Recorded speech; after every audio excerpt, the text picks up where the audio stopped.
TBPN. Sissy's Taco Bar Pop-Up is back with more hours and more days. Check them out at their new pop-up location at The Woodlawn, located 1200 East 79th Street. Sissy's Taco Bar offers authentic street tacos infused with international soul. Now every Tuesday, Thursday, Friday, and Saturday at The Woodlawn from 12 p.m. to 7 p.m. New vegan tacos have been added to the menu too. Visit sissytacobar.com for more info.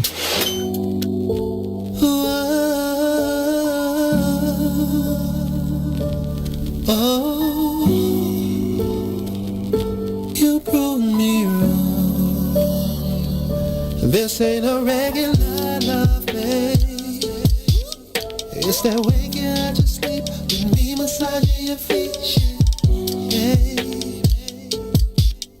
It's that anything you want, I'm only here to please you.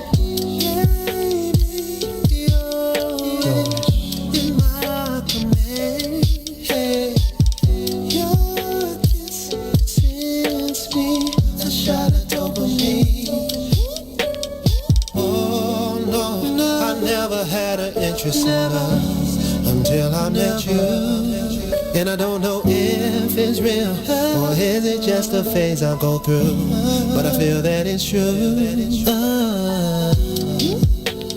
We don't need no labels, babe. What we got is something different. We don't need no labels, babe. Lady, we don't need no labels.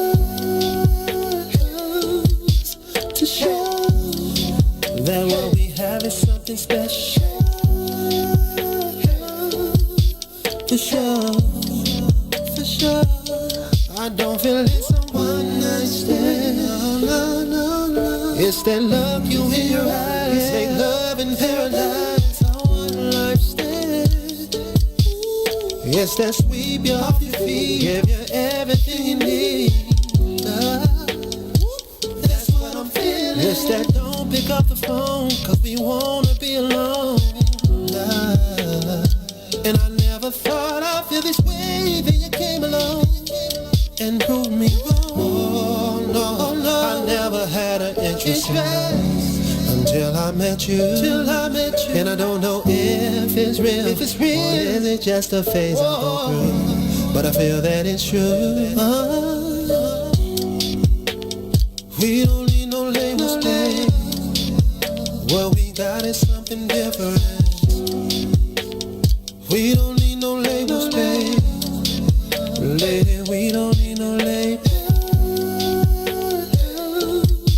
to show that what we have is something special.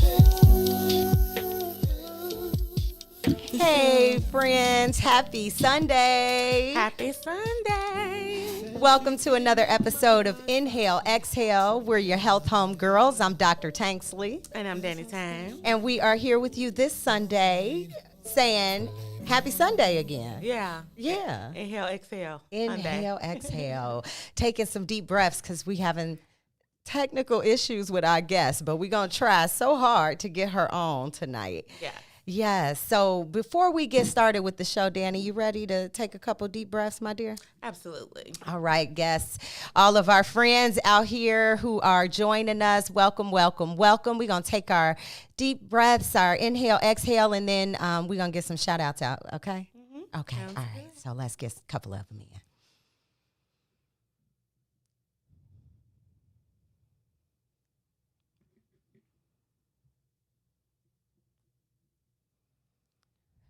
That was amazing. Yep, sure was. I got to get the header and the footer because, you know, I'll be delayed with stuff. Oh, welcome, welcome, friends. Happy Sunday again to you guys.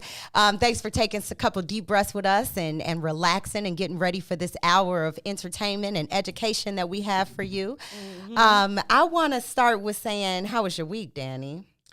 I had a good week. Started back my job this week, but you know, that's another story. But I just came from my workout class, so I'm starting to get back into the groove of working out. So for my self-care Sunday, I went to a booty camp class.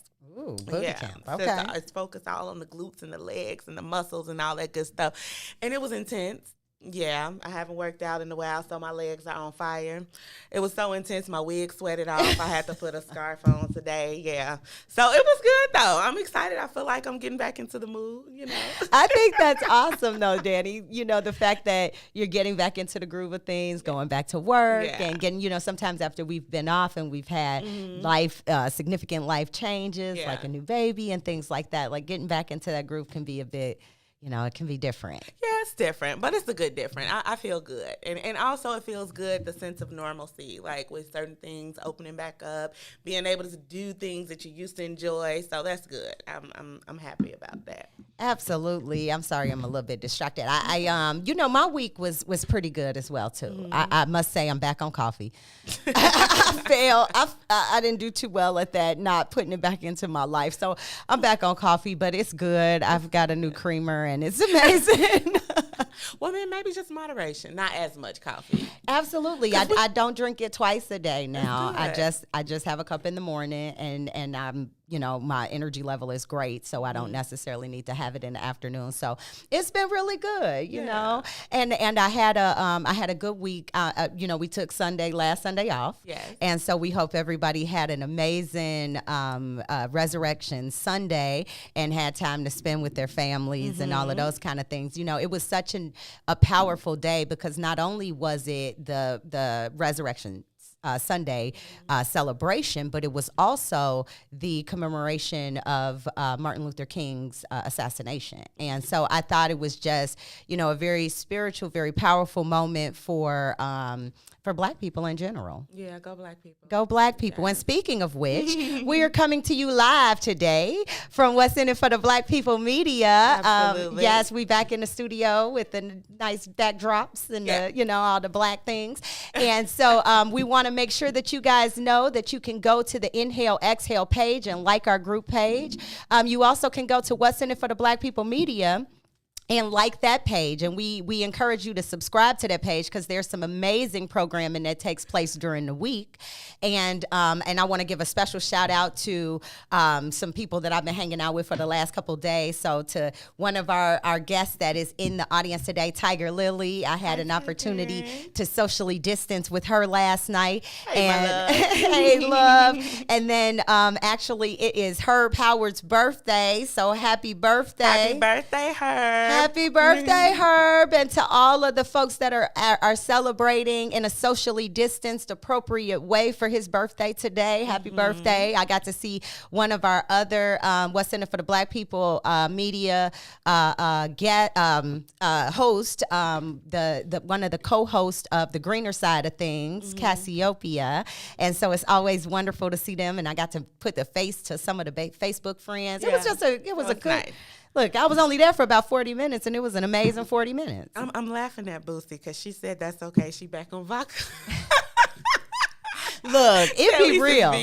It's real after Lent. You be like, what's about, all that stuff that I gave up? That is too hilarious. Hey, Sister Boosie, good to see you. Today, you guys, we actually are going to, I was trying to get my guest on, and I'm having such a hard time getting her on, and I don't know why, because she is so amazing, and so I hope that that she can jump on, and if not, then we're gonna have our conversation, and we might have to reschedule her, but technology, man. I know. Hopefully it works out. It's only good for what it's good for. So if I keep looking down, that's why, y'all. So yeah, her studio thing isn't working. Go, Danny. I'm gonna do this for a second. You want to talk? Absolutely. Kind of introduce what we're gonna talk about today. Yes, welcome everyone. And why we gonna talk about what we're talking about today? We want to give some condolences. Absolutely, I was getting ready to go there. So we want to start out by sending our condolences to all the loved ones, family, fans, and friends. To the family of DMX. I love DMX, and rest well, King. Today's topic is on opioids, so we are looking to give some insight, some information, and just kind of have that discussion of how we can show up and support, and just to know a little bit more about what happens mentally and physically during that time, if you know anyone struggling, or you yourself secretly struggle. So this conversation is just to open up to the platform to have that conversation. So any DMX fans, I must say as well too, I know our dear brother struggled. She just popped in, y'all. She just popped in, so that is excellent. My tablet. But our dear brother, suffered with a lot of substance use, and we're going to talk about opioids specifically tonight, as you mentioned, Danny, but, just to anyone suffering from, cocaine addiction or, any substances, methamphetamines, just there's so many different substances in our community. And I think it's a fallacy when, when we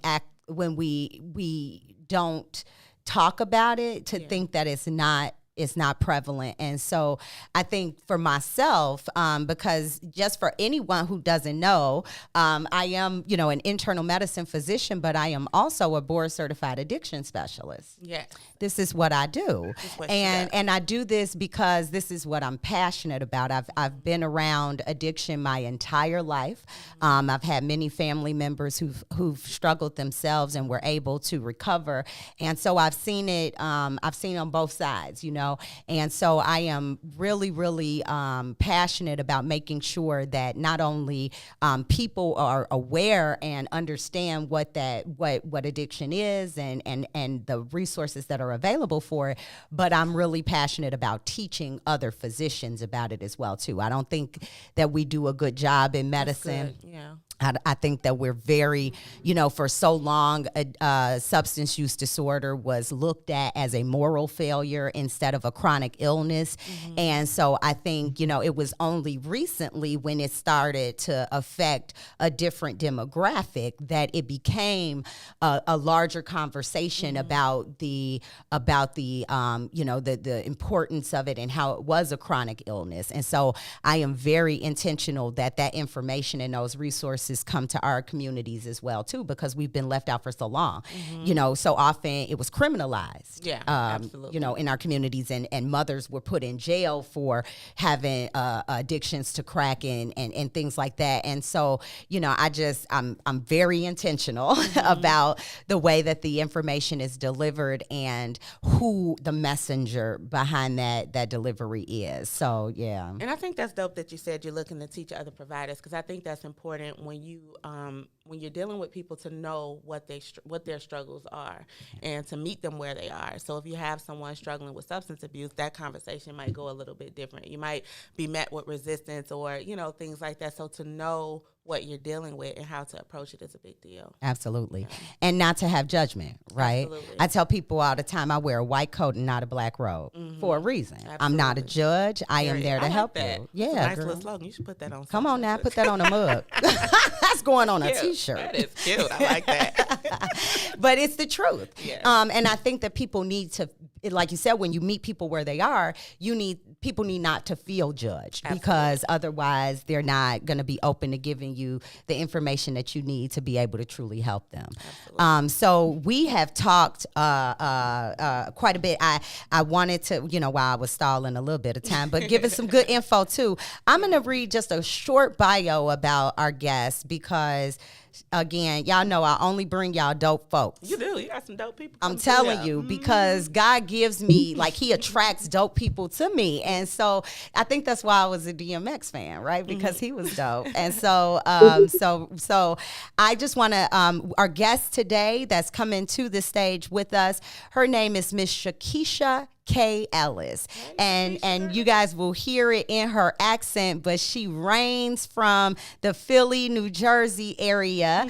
She is a beautiful woman. She was a supermodel, a disc jockey, and a survivor. Her story, and we'll talk about her story and her book that she has, but it introduces you to the epidemic from the inside, the opioid epidemic.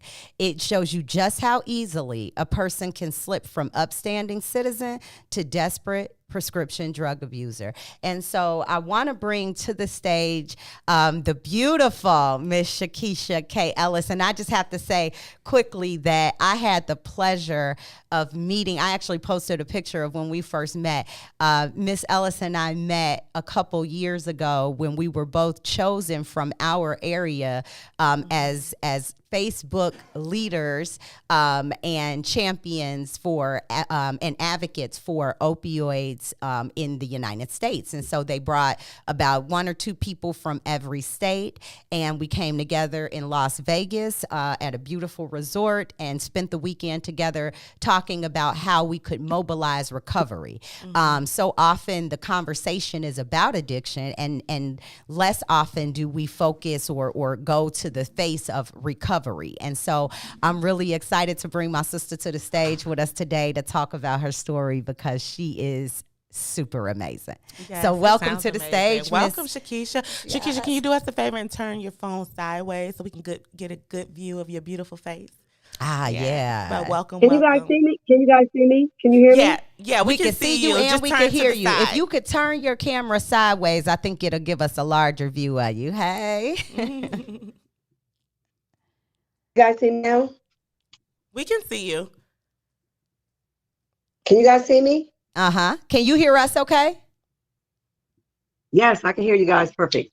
Awesome. If you can't turn it sideways, don't worry about it. We gonna rock with the vertical. Yeah, walk with the vertical. I'm so struggling with these different streams. I've done so many different podcasts and things like that, but I just am trying to figure out which ones are working for me and which ones can't. But we're gonna make this work today. Look, we're going to make it work today. And I want to say thank you so much for taking time to be with us, because I know you've got some family commitments that you are doing right now. And so by all means, sis, you know how I am. If you need to hop off or something, you just let us know what's going on, okay? Yes. Thank you so much for having me, Audrey. I love you more than fried chicken, macaroni and cheese, collard greens, and cabbage. Okay? That's real love. That's real love. That's soul right there. That's soul love. That's soul, really. Like, I absolutely adore you. And like Aubrey said, we met at Mobilize Recovery, and the fact that we had an instant connection, but we never know in our destiny and our journeys where we will further go with the people that we met and what their purpose is in our lives. So this was the purpose, and we didn't even know 2 years ago that now we would meet again, and I would be on here sharing my story. That is so powerful and amazing, and something that we have to keep talking about is the opioid crisis in our people of color communities, people that look like us, brown and black skin. Absolutely. We're not really hearing a lot about it. And I just think that I'm a woman. My name is, let me reintroduce myself. My name is Hove. Hey, H to the O. Allow me to reintroduce myself. So my name is Shakisha K. Ellis. I'm a woman in long-term recovery from substance use disorder. I'm not calling myself a dope fiend, a pill head, or addict, because I think that these stigmatizing languages is why our communities are dying, because of the languages, and people are afraid to step out and get help. So I'm a woman in long-term recovery from opioid use disorder, which is an addiction to painkillers. I am 49 years old. I'll be 50 this year. How you doing in my Wendy voice? Okay, how you doing? 50 and fine. I will be 50 in December, and I just turned 49. So I'm looking at my life like, okay, my story has to be told 50 million times. So I'm willing to put it in a knapsack and carry it with me. And wherever I am, if I see people that I feel like need to hear it, I give it to them. So I'm in long-term recovery for 11 years. This August the 8th, 2021 will be 11 years for me for being in recovery from opioid use disorder. And I'm going to backtrack to how everything spiraled out of control and how my life just, I I speak at lots of schools. My target audience is the colleges and teenagers in grade school, like all the youth, because I feel like they're the highest demographic of people that are suffering from overdoses and things like that. And we are not hearing about it. It's just not being talked about in our brown and black communities. Okay. We're not really hearing about all these things. And I'm working with different people from different organizations and from the inner city, from Philadelphia, where I grew up at. And I just feel like it's not being talked about enough. We're not hearing about the overdose epidemic, the rates, the numbers. We're not hearing about that in West Philly, North Philly, Germantown. I know that Philadelphia is my city. So, and even in Bucks County, because I grew up in Bristol, Bucks County, and there are a lot of people suffering from overdose, the overdose epidemic there as well. So I Yeah. just feel like I And have I'll to, say real quick, just to interject, sis, yes, Chicago too. You know, you could throw this urban area of Chicago in there. There was a individual from my neighborhood that I grew up in who overdosed because so many of our youth are drinking cough syrup and doing this lean, and they'll have like the promethazine with codeine, plus they'll yes, have like some Xanny bars, which is Xanax in yes, there, and that combination of benzodiazepines and opioids is a deadly combination. Then it you is a add deadly. alcohol on top of that, and now you're really dealing with a cocktail for death. And so I think you could throw all of the urban cities in there, and Yep. a lot of the rural areas. Like you said, this is an epidemic that is really touching our communities, and we're not talking about it. So I definitely want to hear you talk about kind of how did you even get involved with opioids? Like, how did that start for you? Thanks, Aubrey, for Yeah, no interjecting with that worries. because it's Look, so Aubrey is my important. uncle. We listen. I Uh, need you to guide me on this conversation because I'm yes. in one state, you're in another state. We have a 1 hour difference, but we know that the same thing that's happening in Chi-Town is happening in Philly, New Jersey, You Delaware, know and it. all over the states, all over the country. So Absolutely. So yeah. So right. tell us how did you get involved with opioids? Like, how So did that start? right. So I'll be 49. I'll be 50 this year, but at age 27, I was a professional model and I had a great life. I had a great life. I had my own apartment. I had a great job and I had a work related injury that stemmed from my whole life spiraling out of control. Like I basically had a good job working as a social worker Mm-hmm. and I felt at work one day and I wound it up having to leave my job and I never went back. So I fell at work and I wound it up getting surgery for a meniscus repair on my left knee. And I had never previously gotten surgeries for anything prior to that when I was around that age. Mm-hmm. So I was like out of the teen phase, but I was 27. So I was still at a kind of naive phase. Like I wasn't 30, but I was at that like transitional age. And so I started taking the Loricet hydrocodone after a knee surgery. The doctor gave me a prescription and he just walked in candidly and was like, here's a prescription for Loricet hydrocodone. Take one every 4 to 6 hours. And that was it. That's the only information that he gave me. This was in 2000. So this was before the opioid epidemic became an epidemic. We were Mm-hmm. on the borderline of this happening because we were ending the crack era. And so I was a woman that basically started taking the Loricet hydrocodone and I didn't know anything about addiction, family history, any of the things that I'm going to explain to you today, I didn't understand. So I started taking the Loricet hydrocodone in the bottle. I looked at the bottle and it said, do not take more than 4 and 24 hours of time, like because of this acetaminophen can cause liver damage. That was the only thing that I really understood that at that time. And like I said, I was young and I was naive, and I just wanted to get better from my knee injury and go back to work. Right. But after taking the Loricet, I love them. Mm-hmm. I love them. The first pill I took, I was just like, I took a breath and I realized that I was feeling powerful. I was feeling like my pain went away, but I can still go out and party. I can go shop, get my nails done, go shop. Like I felt like I was on top of the world after taking them for like a week, 2 weeks. I felt wonderful on Loracet hydrocodone, which is also similar to Percocet, which is on the streets in our communities. Our kids and our people are calling them irks. Irks, IRK, like somebody irk you, like irks. They're calling them irks. They're not calling them Percocets. And some people don't even know what the real name for them is. Yeah. I love them. I love them.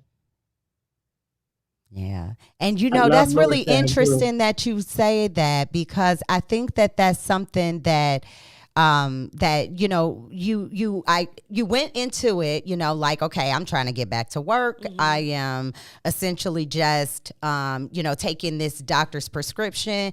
Right. A lot of people naively as well think, well, if the doctor gave it to me, then it must be okay. And if they didn't give me any other other information except for don't take too many because the Tylenol will affect your liver, or Yes. acetaminophen can affect your liver, then what other questions would you really have if you're not aware of them? But when you mentioned that you took them and then they kind of made you feel a way of almost like you love them, would you say that was because they were helping your pain and helping you get back to a space of function where you were kind of like, I'm getting my nails done, I'm out, I'm able to kick it, that? Or was it a different type of love, like it was filling a void of something that may have been there that you weren't aware of? Because she mentioned feeling powerful. If you could speak to that, like the emotion, like what were you feeling, aside from getting back to, your normalcy, what were you feeling, or express what do you mean by powerful? Yeah. So what I felt was that what I felt at that time was that it wasn't even about the pain, because I guess I didn't understand that I had a threshold for pain at that time. I didn't realize that I could actually deal with pain.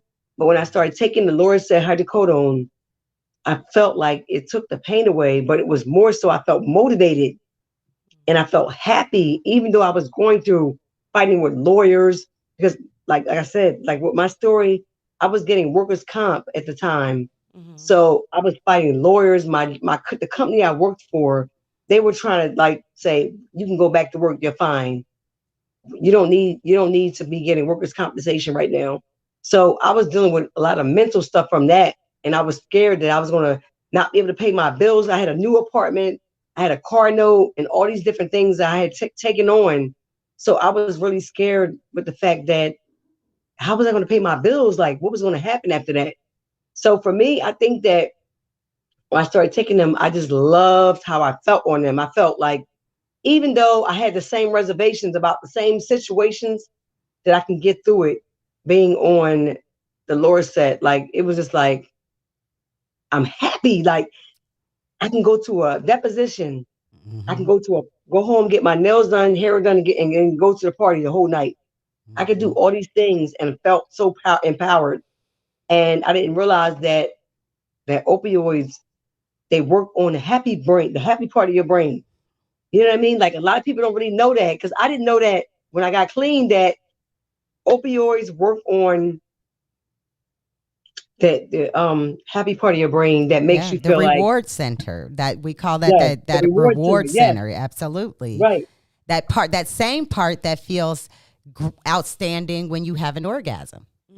Right? They're actually, no, real talk. So there are studies Yes, that it's the show reward that system. Yep. that when people, so they, I mean, of course they do these studies on rats, right? But at the same time, that's funny. No pun intended. They do it on rats. But that being said, they do these studies and they give them different amounts of drugs, and the response, the spikes that they'll have to the drugs will like triple what you see with the response of an orgasm. So imagine how amazing your body feels and how you respond when you have an orgasm.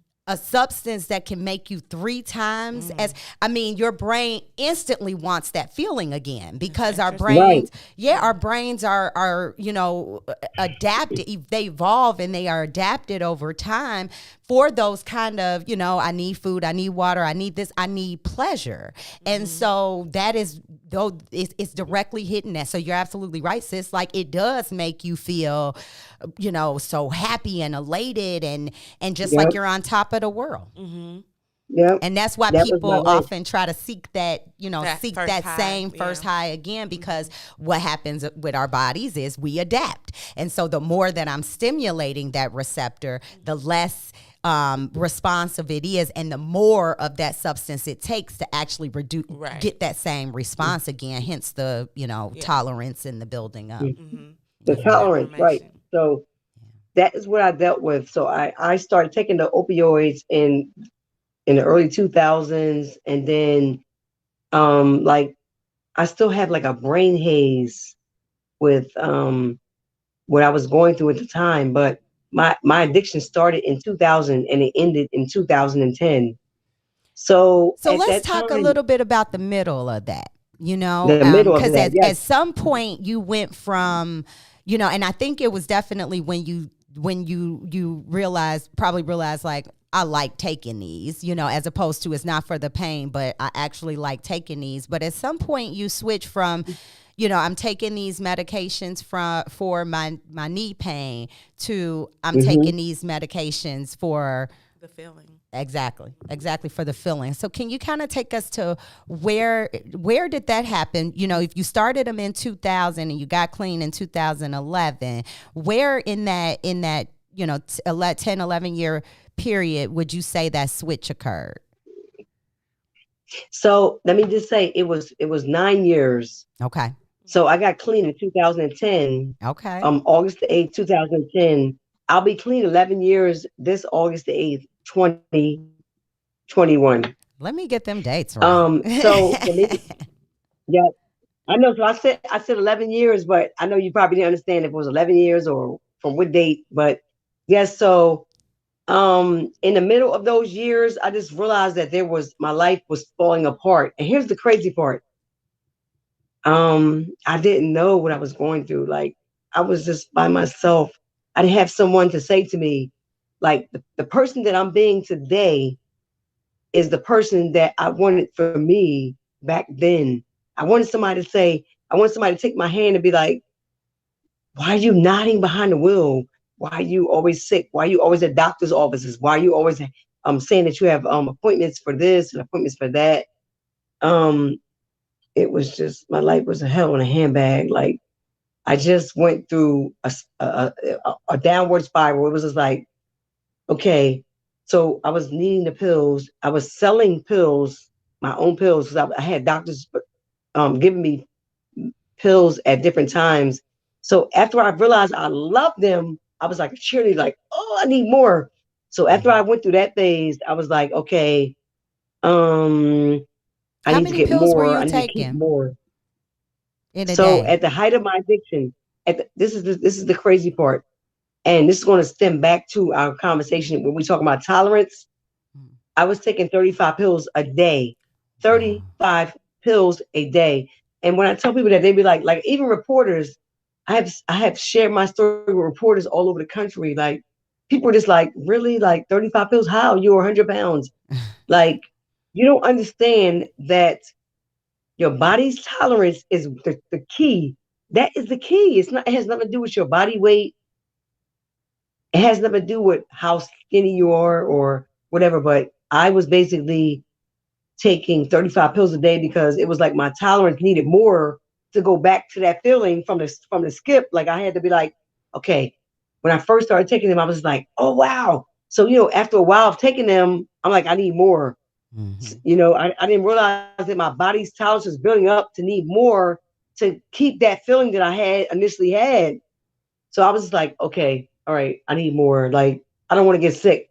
So here's the other part about my story that has to be told, that I know Yes. that a lot of people are struggling with: the withdrawals. People don't even know what that is. Yeah. And people Yes. know the Please go word. into that, sis. they know the word withdrawal, but they don't understand what it feels like and what the picture is. Like I Hmm. was a person that was in my 30s, early 30s, and was over the toilet 50 times a day when I realized that, okay, I'm feeling nauseous, I'm sneezing, I'm yawning, I'm stretching, like all these things I was going through. I was just like, okay, what is this? Like I didn't know. I didn't have somebody that could tell me what I was going through, and it was horrible. So I was just like, okay, when I figured it out, I was like, okay, this must be because I'm going through withdrawal from not having Yeah. the medication in my system. So when I ran out, I discovered that it was withdrawals, and I was like, okay, so this is the twist. I still didn't know that I was a person with an addiction to painkillers. I didn't know. I still didn't know at that point. I was still like, okay, I got to figure this out. Why am I throwing up and diarrhea and stretching and yawning and all these crazy things? Like I couldn't figure it out. But when I actually figured it out, I was like, that's called withdrawal. I I have was still in denial. No, I just wanted to add to that. I have spoke to individuals struggling with different substance abuse, and they had also explained that sometimes the continuation is just to avoid withdrawals because the feeling is so it's so horrible, it's so intense that one person explained it as feeling close to death, like you're feeling like you're dying, so you would rather have that That's next high to just bypass the withdrawal. And I think, that's yeah, a key point to point out as well, that some individuals are just like, listen, whatever it's going to take for me not to feel this pain, and I need to go get that next high. Absolutely. And what's so interesting is so often it's not even that they're getting high from that next dose. It's just like you said, just Yeah, to stop them just to from stop the getting pain. sick. You Yeah. know, they talk a lot, and I'm going to use a term, Shakesha, that I don't like to use, but I'm going to use it just because this is a term that a lot of people use and can are relate familiar to, with. right, Yeah, right. but can you describe? So you kind of touched a little bit on it when you said like I was nauseous, diarrhea, but what does it feel like to be dope sick? Dope sick is like death. And so medical professionals as yourself, um, Audrey, that says you can't die from addiction. You can't die from well, you didn't say you can't die from addiction, but you Right, but I we feel like always medical say you people can't say die from heroin from overdose or from yes, opioid. from the opioid with Excuse the me, not withdrawal. overdose, but withdrawal. Exactly. The We withdrawal. say that all So the here's time about that. Yeah. yes. So, a lot of medical professionals say you can't die from withdrawal, but let me tell you But it something. feels It like is it. the next thing to death because Yeah. picture like everything in your body happens at once. So when you're taking the opioids, if you're taking them in excess, it suppresses everything. So you can't yawn, you're not sneezing, you're not stretching. Like how you wake up in the morning, you be like, and you just stretch out. Hmm. When you're on opioids, you don't do that. Sometimes it just don't happen. So these are basic bodily functions that we have that when you're in active addiction from something, sometimes they're suppressed by the drug. So it's like no sneezing, no stretching, no yawning, um, and your sleep Constipation, like you know. So the constipation. Yes, opposite I of went that to with withdrawal is diarrhea. the diet. Yeah, so when you're in active addiction, you can be constipated. I was constipated for like weeks. I used to have to take suppositories, all different types of things to help me move my bowels, and it just wasn't working for me. And also, I mean, like my body just, it's like your body can't feel nothing. So it's like, if you can't feel nothing, you just want to keep that up so you don't feel the withdrawal symptoms. And Mm-hmm. guess what? When you go through withdrawal, everything comes back at once. You're yawning, you're like, oh, you can't stop yawning. Your nose is running, your eyes is tearing, you're throwing up, you got diarrhea. Listen, everything comes back at once Your when you are body's going aching. through. Mm-hmm. Your body is aching. It feels like the flu times 1,000. I So I have can't describe it, but go ahead, I'm it's really sorry. bad. Yeah. So I just have a Yep. question. I want to take it back just a little bit. So we talked about Hmm. suppression, which is what brings up my next question. And somebody mentioned it in the comments as far as it being more mental than anything. And I want to talk about that a little bit. So we talked about how like when you get addicted to something and it feels so great and it's a feeling of powerful or over. Do you feel like it's because through life sometimes we kind of repress like things that we don't want to face, things that we don't want to deal with, we kind of push it down and move forward in life. We don't face those things and we feel like, or we mask ourselves that we're okay. Do you think that when you become a user of a substance and become addicted, that is speaking to those things that you've felt that you've repressed, like like the need to feel powerful or the need to feel like I can do this, or is that speaking to a void when you're taking a substance? Is that more so what speaking to what happens mentally, basically?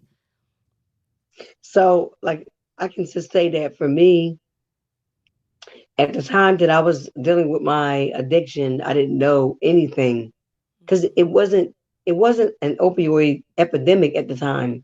So I'm in the trenches. Like I'm a person that didn't know that I was actually addicted at the time that I was, and I wasn't self medicating. I wasn't dealing with an abusive relationship, or I wasn't depressed. I wasn't going through anything that would have made me feel like I had to self medicate from it. Mm-hmm. Mm-hmm. So I know that a lot of people that go through addiction, when they start taking the opioids, I mean, it can be regular people with regular lives, and they can start taking the opioid and be like, okay, I just lost my mom 2 weeks ago, Right. That's what and I was. Mm-hmm.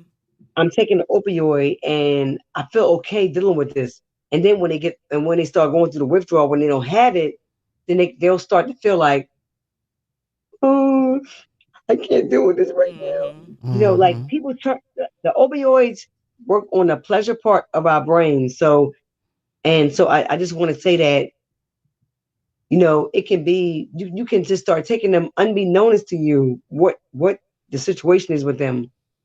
And like I said, our communities that look like us, we're not getting no press about it. Nobody's talking about us on the news dying from overdoses. Nobody's really saying, people of color or suffering or whatever. But I know that I work with a lot of different communities in our inner communities that look like us, and they are doing all kinds of stuff, and it's just really crazy. Like we're not hearing about it. We're only hearing about the communities like Kensington, which is it's in Philadelphia. It's like Kensington is It's like a probably our Naperville. Yeah. yeah, it's Kensington. It's really like High it started affluent. off right. So can you explain your Our Aubrey what? Naperville is like our a very high affluent area, where there's lots of rich people who, you know, have opioid epidemics now. Is Well, Kensington like that, or is it more like the South no. Side? Kensington is the South Side. Kensington is Okay. like Kensington is the opioid pit. It's like it's in Philadelphia, Pennsylvania, and people come to Kensington from all over different states in upstate Pennsylvania, West Virginia to get high. So many people have Okay. died, and I have people that are working that are like they're working on the front lines in Kensington for with the crisis and epidemic there. I'm going to call it the overdose epidemic because it's not even about just pills. It's heroin. It's fentanyl. Mm-hmm. Fentanyl is number one because all of the pills that people are buying off the streets are laced with fentanyl. Yep. You can't. You can't. You cannot. And this is what I tell a lot of people's children that I speak to, and I've spoken at many high schools all over the states of New Jersey, Pennsylvania, Delaware, that there's no safe way to get high and experiment. You can't do it. Yeah. You cannot safely get high. So I tell a lot of parents that I know a lot of parents that put their kids on a pedestal. I'm putting it right here. Hmm. Okay. A pedestal is where you say, okay, where my kids got a 4.0 GPA, or my son is a straight A student, or my kid got a scholarship to this college. Listen, kids like that are dying from overdoses. Okay. So Yeah. let's just stop this nonsense.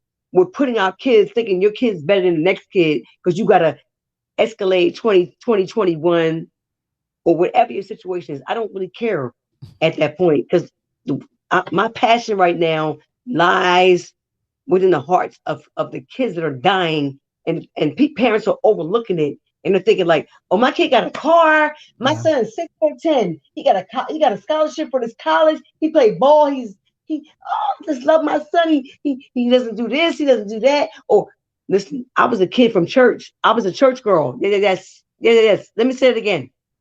I was a church girl. I'm gonna say it again with my lips so people can understand the body language behind it. Because some people don't understand. You got to talk in layman's terms for some people because Yes. they really think that because they got all these things and they got all this stimulus money and they buying their kids iPads and jewelry, all this dumb crap, that their Stimulus kids money. can't be susceptible to addiction. Let's Right. stop this Right. nonsense. Okay, Black people, let's stop. You And aren't all communities, kidding. not just communities of color. Let's just stop. Blah, blah, blah, blah. And I So do this mumble talk.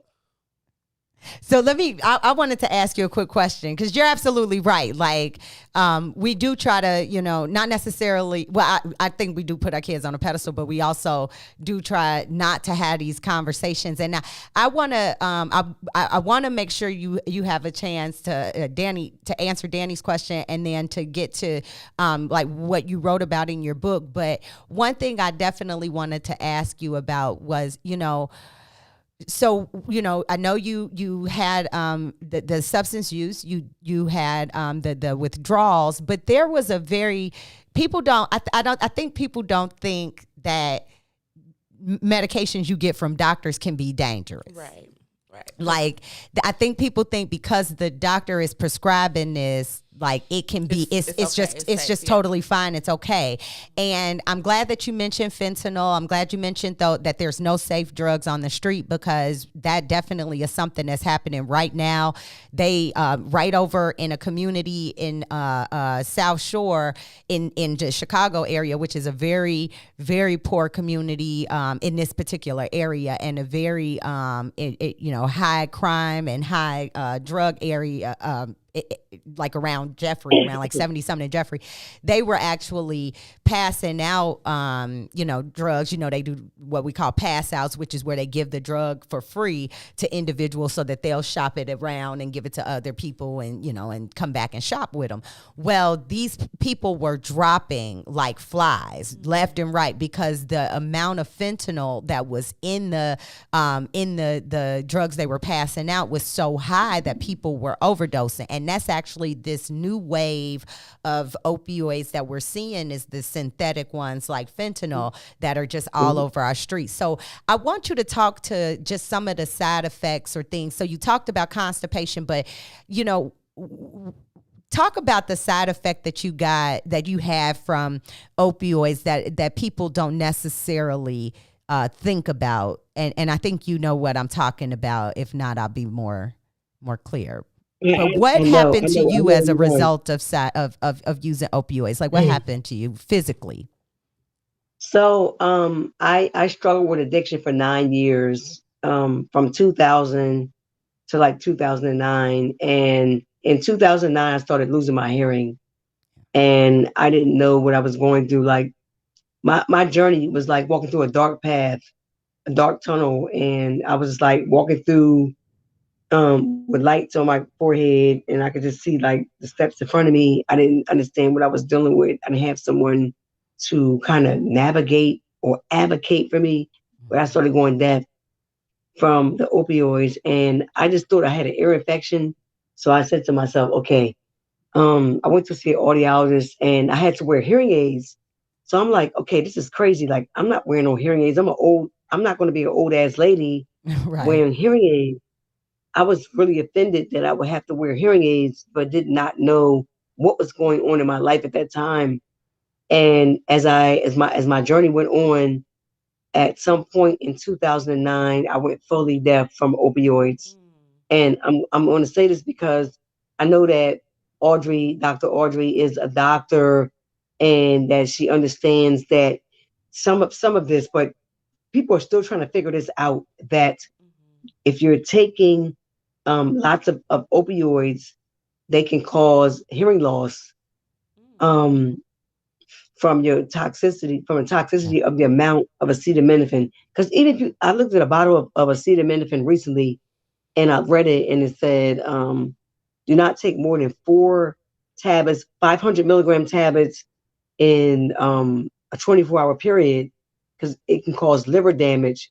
Not only does acetaminophen cause liver damage, but it can also cause hearing loss. Because I know that a few people, public figures, I'm not going to mention the names of them because I don't want to No, that's mess up the fine. credibility. Mm-hmm. But I know some public figures that went deaf from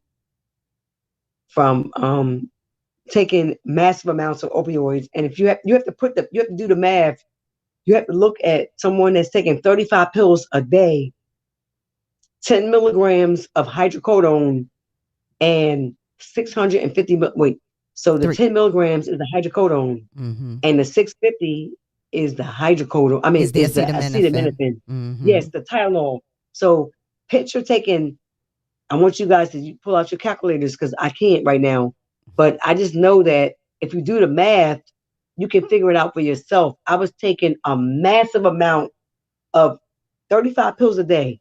So take one pill, which is 35, take one pill, which is 10 milligrams, plus the 650 of the hydrocodone. I keep saying hydrocodone, The acetaminophen. acetaminophen. Mm-hmm.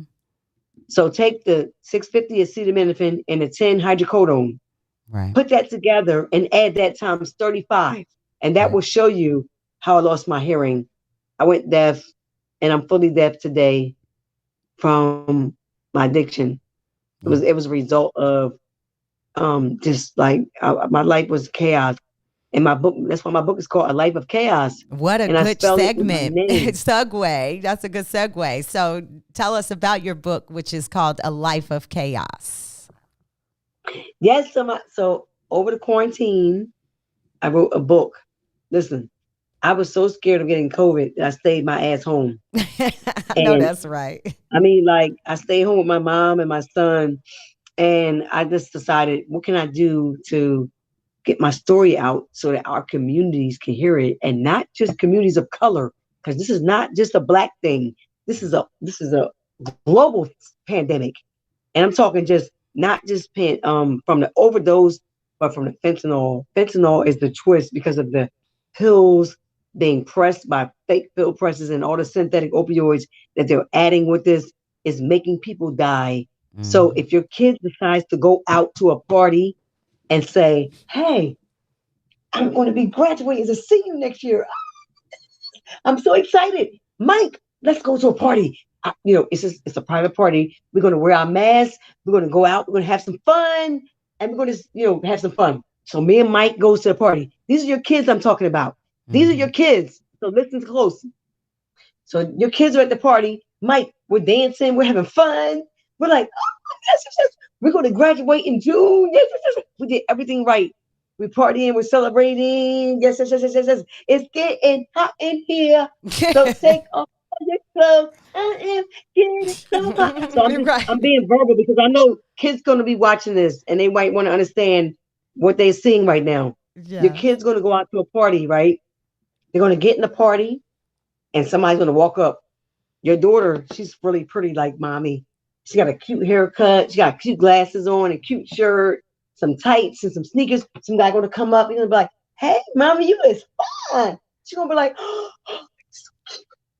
you wanna come home? You wanna hang out after this? Let's go eat breakfast and let's go hang out."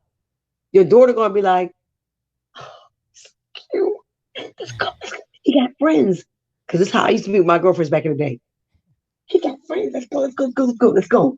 Okay. Okay. So what time? All right. So meet me at the front door. We're gonna go hang out after this. So we leave the club with the cute guy, his friends, and we like gonna go to this party. And so we go to the party, and then we get to the house where the party is, and there's nobody there but us and his friends. It's not like a party. It's like just me and your kids' friends, Mm-hmm. right? And they go into the party, and they're like, "Hey, let's have some fun. You're gonna celebrate this. You graduating in June. Listen, we got a few weeks before we graduate. Let's celebrate this. Okay, don't worry about it. You want to take a pill? You don't have to drink liquor and get drunk. Take a pill. Okay, okay, okay. Hey, you want to take a pill? Let's go. Okay. Your daughter gonna take a pill. She's gonna put it in her mouth. Mm, okay, we took the pill. 5 minutes later, she's gonna be on the floor, and your girlfriend gonna be looking for her daughter. Your son gonna be looking for his girlfriend, and they're gonna be on the floor in the bathroom like nobody knows. Nobody's gonna be able to help them because they don't know what Narcan is. They're not gonna be able to help your kid. They're not gonna be able to help your great college kid with the 4.0 GPA. The church kid. That was me. I was a church kid. I was a kid in church with a pastor for a dad and a mom as the first lady, and I still succumbed in a sense to losing my hearing to my addiction. So what I'm saying is this: stop thinking your kids can't be a part of this because they can be great kids with great grades and pastors' kids and preachers' kids. That don't matter. Okay? I'm passionate about what I'm saying right now because I know a lot of kids that have died because nobody had Narcan and your kid was on that bathroom floor and her girlfriend was like, Yeah. Mom, please help me. Shakisha, The real quick, I kid's just gonna be want on to. that cell phone. Yeah. Oh, I'm sorry. It's real. Yeah. Real- It is real. It is real. Real quick, Shakisha, I just want to. I think this is an important question before we close out to get out. So you mentioned a lot about kids and family and things like that, and no one was there to advocate or navigate for you. So I think it's important for someone that has struggled with substance abuse. How can family members help? How can you support? What can you do? Because I know many of us, myself included, have family members that have struggled, or we have close loved ones and so on and so forth that struggle with some type of substance abuse. How can you show up? Because for the family and loved ones, it can be a frustrating process of not knowing how to help. So what would you say would be helpful? Great question. So what I think as we close out, and thank you for having me on, Audrey. I love you so much. And Absolutely. for I your love guest, you too. Danielle. Yeah, nice. Thank you, Danielle. Thank you guys for having me. I Not a know I get problem. carried away because my passion lies in my heart. And I know so many kids that are being affected by this. But I just I think love that that we as about a you, sis. Yeah, So no, definitely love the passion. absolutely. So definitely want to hear what you have to say about family. So I just think that we have to understand, we have to educate ourselves. We have to understand, like when we get when we have to, as a parent, we have to advocate for our children. If your kid get a sports related injury or something happens, we have to also have to keep the conversation open about addiction in our family history. Because I'm an Ellis, so because I was an Ellis, I was more susceptible to never doing a drug till I was 27, taking an opioid and loving it, and spending 9 years addicted. So we have to keep the conversation open about our kids saying, hey, Mike, your Uncle Thomas or your grandpa or I suffer with an alcoholism or substance use disorder or heroin addiction or something. Let your families know, educate them about the family's history. If your kids get an accident or an injury related to a sports or a car accident or a dental thing, a Yep, tooth a tooth pulled, pulled. They a give tooth pull. opioids for Doctor tooth will give pull. your kids, yes, a doctor will give your kids 30 perks, and that will be enough to get your kid addicted, and they'll be chasing heroin. Okay, so let's talk to our kids and say, hey, look, your Uncle Thomas, this is our family history of addiction. Because I didn't notice till after I got clean that these are the things that can make us our lives spiral out of control. Understand the signs of addiction, right? We have to know what addiction looks like, what withdrawal looks like, what dependency looks like. Because sometimes you can be dependent on a drug before you actually become addicted. Mm-hmm. So, Audrey, you can kind of explain a little bit more about that. But I just We're know gonna that, have to have a part two of Yeah, this. absolutely. yeah, we have to have a part two. But I just want everybody to know that talk to your kids, talk to your grandmoms, your grandpops, the veterans, the Yeah. teenagers. Just addiction has no look to it. I have walked into drugstores and talked to grandmoms that were beautiful that have that is on the top of generations that are like, I just can't do with this. I feel sick without the pills. I don't know what I'm going to. Yep. Let's keep talking about this. Let's keep talking about it in Yeah. all our communities. Black, brown, white, Puerto Rican, whatever. Let's just keep talking about it. Yes. I'm so glad you mentioned that, and I think that's a good note to kind of end this on. And thank y'all for rocking with us this extra 10 minutes because we didn't want to take a break, and we definitely wanted to go through this conversation given we had a little technical issues at the beginning. So, 40 to 60% of addiction is genetic. And so I'm so glad that you mentioned that because we do need to have these conversations within our families. We do need to know, what someone dealt with is not one of those little secrets we can keep in the corner. Absolutely. We can save lives if we have these conversations. We didn't even touch on Narcan. I know you mentioned it briefly at the end, but like I said, we got to have a whole nother conversation about this because there is we got to save our people, right? And we got to save all our communities, as you mentioned. So thank you so much for your time, sis. Thank I you. love that Philly accent always. Philly in the building. Philly in the house. So thank you so much for joining us, and thank you for being so open and transparent about your story. You are beautiful. Your story is beautiful, and your recovery is beautiful. And congratulations. Yes. Keep that thing Danielle, going. thank you so much. I feel like your family. Yeah, look, I hope the August world Philly. is open so I can come celebrate your recovery day with you August 8th. Yes. So I you love guys, you guys. Thank you so much for having me. Yes, love. Absolutely. Thank you so much. And thank you to all of our Inhale Exhale watchers. Thank you for another great episode of Inhale Exhale. We'll be back with you next Sunday at 5 p.m. on What's In It for the Black People Media. Until then, peace. I swear I be hearing things. Oh, yeah. Ooh, hey. And if I